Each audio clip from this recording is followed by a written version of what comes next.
The English Pandit channel থেকে সকলকে স্বাগতম জানাচ্ছি। আশা করি তোমরা সকলে ভালো আছো। আজকের এই ক্লাসে আমরা আলোচনা করব তোমাদের ইউনিট 11 লেসন 2 পেজ নাম্বার 134 অর্থাৎ 134 পৃষ্ঠার যে লেসন 2 এ যে কবিতা আছে সেই কবিতাটা খুবই গুরুত্বপূর্ণ। সেই কবিতার নাম হচ্ছে টু মাদার্স রিমেম্বার্ড, অর্থাৎ মনে পড়ে দুই মাকে।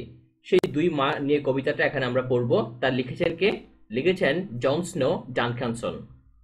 দেরি না করে আমরা আমাদের মূল কবিতার মধ্যে চলে যাচ্ছি। তাহলে এখানে দেখাচ্ছে একটা মা সম্পর্কে, তাহলে সেই বিষয়টা আমরা একটু ধারণা নিয়ে নেই কিরকম আসতে পারে, এবং সেখান থেকে আমাদের যে প্রশ্নগুলো আছে সেই প্রশ্নগুলোর উত্তর আমরা এখানে করব, অর্থাৎ এখানকার প্রশ্নগুলোর উত্তর আমরা তৈরি করব।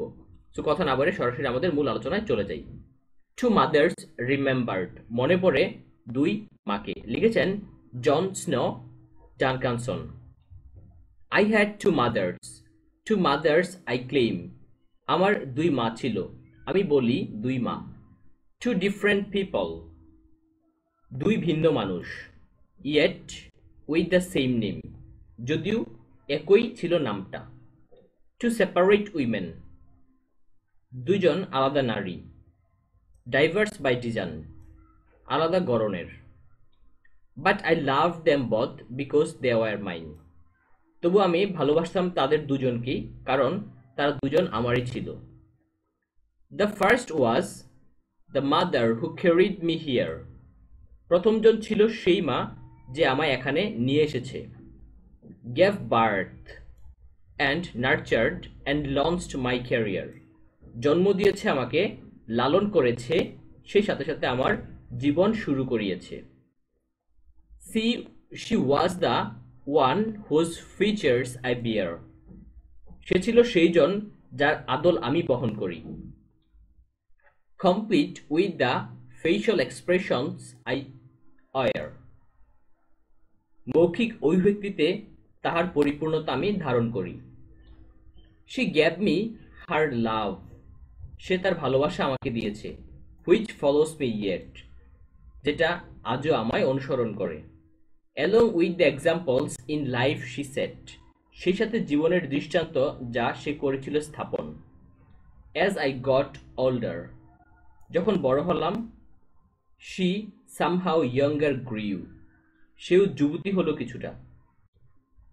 And we had love just as mothers and daughters do, আর দুজনে হাসতাম, মা ও মেয়ে যেমনটা হাসে।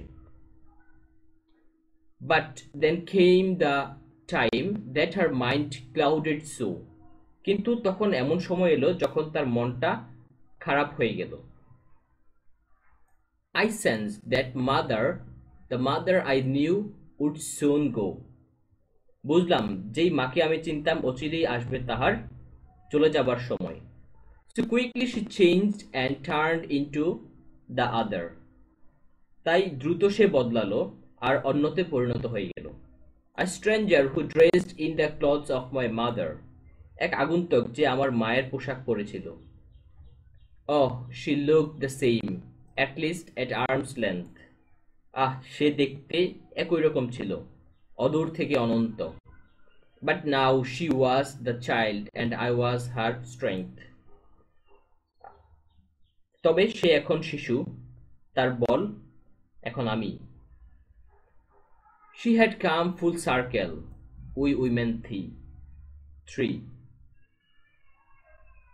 আমরা তিনজন নারী, পূর্ণ করি বৃত্ত। মাই মাদার, এখানে তিনজনের কথা উল্লেখ করা হয়েছে। মাই মাদার দ্য ফার্স্ট, আমার মা ছিল প্রথম ব্যক্তিত্ব। দ্য সেকেন্ড অ্যান্ড মি, দ্বিতীয় জন আর আমি।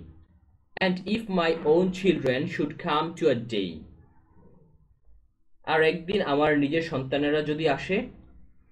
And if my own children should come to a day, যদি আমার সন্তানেরা একদিন আসে। when a new mother comes and the old goes away, পুরনো মা চলে গিয়ে নতুন মা আসে। I would ask of them nothing that I didn't do, বলবো না আমি তাদেরকে আমি যা করিনি। Love both of your mothers as both have loved you, উভয় মাকেই ভালোবাসো যেমন উভয়ে তোমায় দিয়েছে ভালোবাসা। এই ছিল হচ্ছে আমাদের কবিতাটি। তাহলে কবিতার পরবর্তী যেই কোয়েশ্চেনগুলো সেগুলো তোমাদের গুরুত্বপূর্ণ, কারণ সেখানে 8টা কোয়েশ্চেন থাকবে, 5টার উত্তর করতেই হবে। তাহলে প্রথম প্রশ্নটা দেখো, how are the two mothers different from each other?